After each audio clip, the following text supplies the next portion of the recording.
Channel को subscribe करें और वीडियो सबसे पहले अपने मोबाइल पर पाने के लिए बेल आइकन को दबाएं।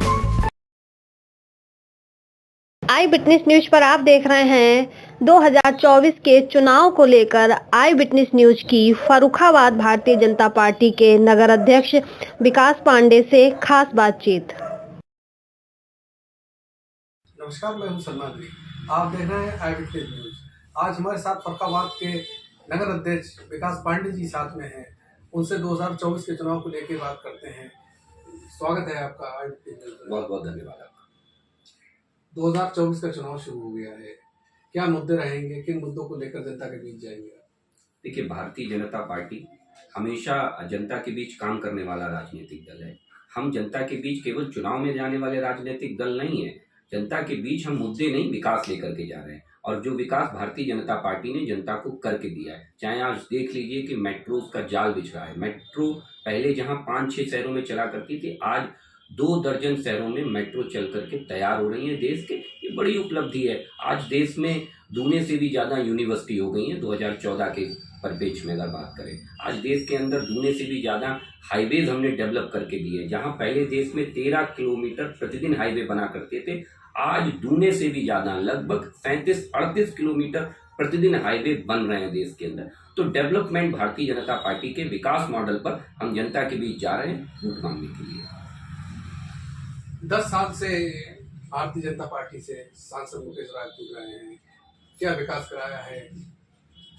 देखिए, जब आप सांसद जी की बात करते हैं तो माननीय सांसद जी के विषय में आप खुद में जानते होंगे कि इस फर्रुखाबाद में इससे पहले भी कई सांसद हुए और ऐसे ऐसे सांसद हुए जिनका देश की सरकार में वो रुतबा था जो शायद प्रधानमंत्री के बाद दूसरे नंबर का रुतबा था। ऐसे सांसद रहने के बाद भी फर्रुखाबाद जिस विकास से महरूम रहा, उस विकास की परिपाटी पर लाने का काम मुकेश राजपूत जी ने किया, भारतीय जनता पार्टी की सरकार ने किया। आप देख लीजिए, 2-2 ओवरब्रिज आज बन करके तैयार हैं। जो ओवरब्रिज फर्रुखाबाद के लिए सपना थी कि हमारे यहाँ भी ओवरब्रिज हो सकते हैं क्या, आज ओवरब्रिज बन गए। आज लोहिया देख लीजिए, आज लोहिया में 50 से ज्यादा डॉक्टर्स और नर्सेज की तैनाती है। जो मुझे लगता है कि लोहिया के इतिहास में सबसे ज्यादा डॉक्टर्स पहली बार तैनात हुए। उसी लोहिया को देख लीजिए, अपनी बदहाली पे रोता था। आज लोहिया में डायलिसिस होती है, आज लोहिया में अल्ट्रासाउंड होते हैं, डिजिटल एक्सरे होते हैं लोहिया के अंदर। ये हमने करके दिया है। और सड़कों की तो बात ही छोड़ दीजिए। आज देखिए, आप चाहे आप रोशनाबाद से शमशाबाद हो लीजिए, चाहे आप इधर कायमगंज हो लीजिए, तमाम सड़कें आज बन करके तैयार हुई हैं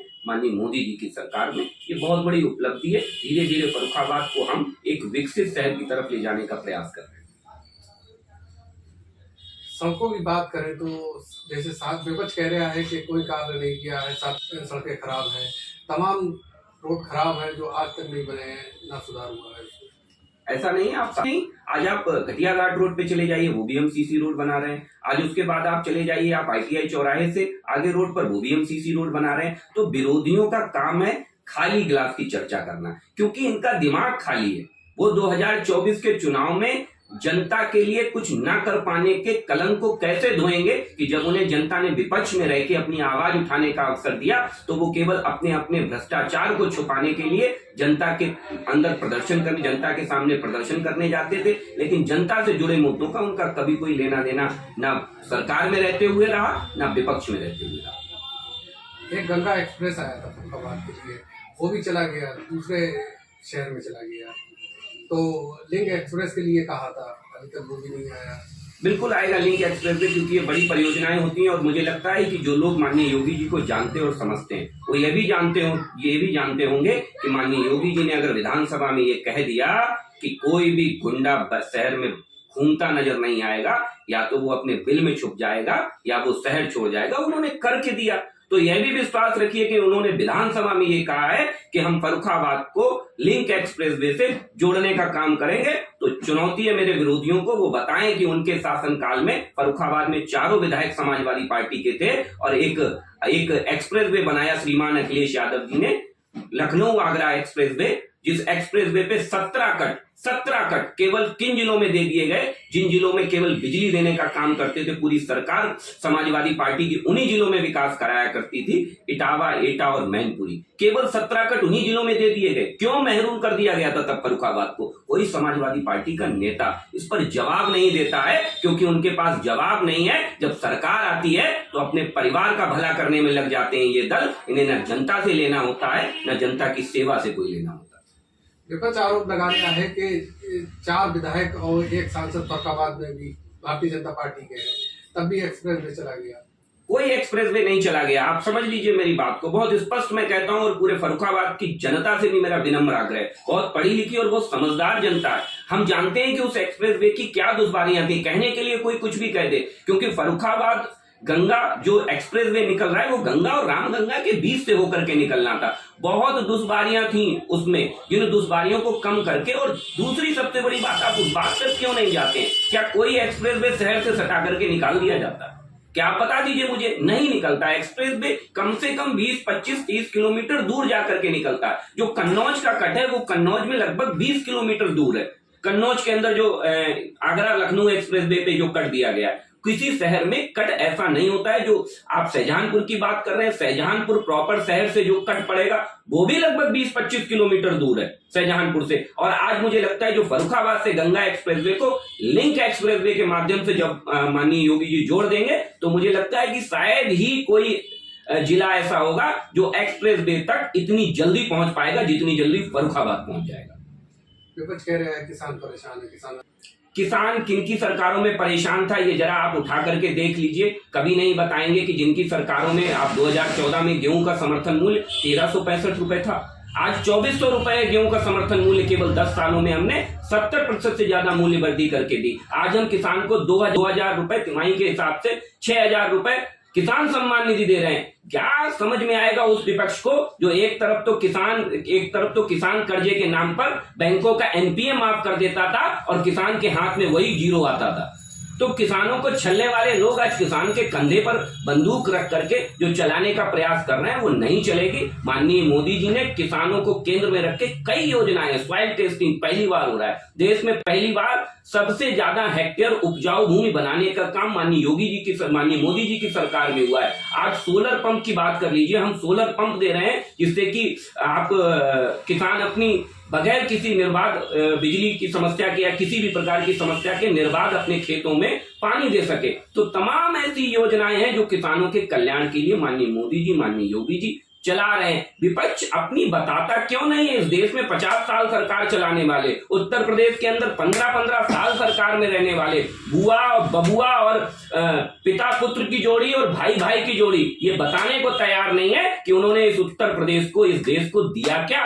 कोई इस पर जवाब नहीं देने को तैयार है। माननीय अमित शाह जी ने स्पष्ट रूप से कहा है कि आप चर्चा कर लीजिए अपने 50 साल और हमारे 10 साल।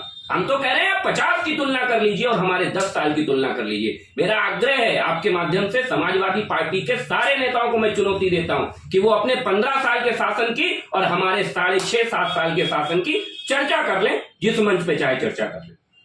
भारतीय जनता पार्टी ने एक नारा दिया है, अब की बार 400 विभाग, तो विपक्ष कह रहा है कि 2.5 से 3 लाख उल्टा होगा। ये भारतीय जनता पार्टी जब नारा देती है तो वो जनता का नारा बन जाता है। आप मोदी को, देश के प्रधानमंत्री को नीच कहोगे, आप देश के प्रधानमंत्री को कहोगे कि उसका कोई परिवार नहीं है, उस व्यक्ति से कहोगे जिसने 140 करोड़ देशवासियों को हमेशा अपना परिवार माना। जब गुजरात की सेवा की तो उसने गुजरात के 4.5-5 करोड़ लोगों को अपना परिवार माना। तो उस व्यक्ति से आप ये कहते हो कि उसका परिवार नहीं है। इन्हें शर्म में डूब मरना चाहिए, क्योंकि जनता उसकी आवाज बनती है और जनता पे हमें विश्वास होता है। ये परिवारवादी लोग हैं, इन्हें परिवार के नाम पर केवल पिता, पुत्र, बहू, बेटे नजर आते हैं, जबकि हमारा परिवार है वसुधैव कुटुंबकम का। हमारे परिवार में आप भी आते हैं, हमारे परिवार में पूरा देश आता है। हम जब परिवार की बात करते हैं, हमारा मुखिया जब परिवार की बात करता है, तो उस परिवार में पिछड़े, दलित, अल्पसंख्यक, अगड़ा, पिछड़ा, अति पिछड़ा, बहुसंख्यक सब आते हैं उस परिवार में। लेकिन इनकी परिभाषा ही खोखली है, क्योंकि ये चुनाव से पहले जागते हैं और चुनाव के बाद सो जाते हैं। विपक्ष कह रहा है कि भारतीय जनता पार्टी नारों की पार्टी है, इनके पास है कुछ नहीं। अब ये तो लोगों का काम है कहना, ये तो लोग कहेंगे ही, लेकिन मुझे लगता है कि इसका जवाब जनता उन्हें देगी और जनता जानती है कि भारतीय जनता पार्टी ने उन्हें क्या डिलीवर करके दिया। अरे भाई, ये बात अखिलेश यादव जैसी पार्टियों के मुंह से या राहुल गांधी जी के मुंह से शोभा नहीं देती।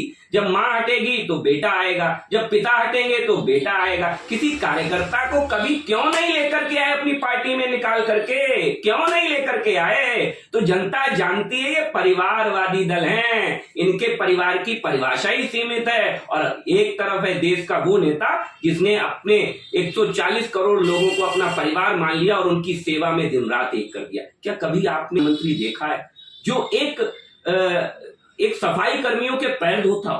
कभी देखा है आपने ऐसा प्रधानमंत्री? क्या कभी ऐसा प्रधानमंत्री देखा है कि जो अपनी गरीब माओं के आंसुओं का ख्याल रखता हो और सबको सिलेंडर देने का काम करता हो? जब वो एक प्रधानमंत्री आवास योजना के गरीब व्यक्ति के घर जाता है तो उसके साथ बैठ करके चाय पीता है। कभी देखा है ऐसा प्रधानमंत्री? आपने वो प्रधानमंत्री देखे हैं जो पिता पुत्र की उंगलियों पे नाचते थे।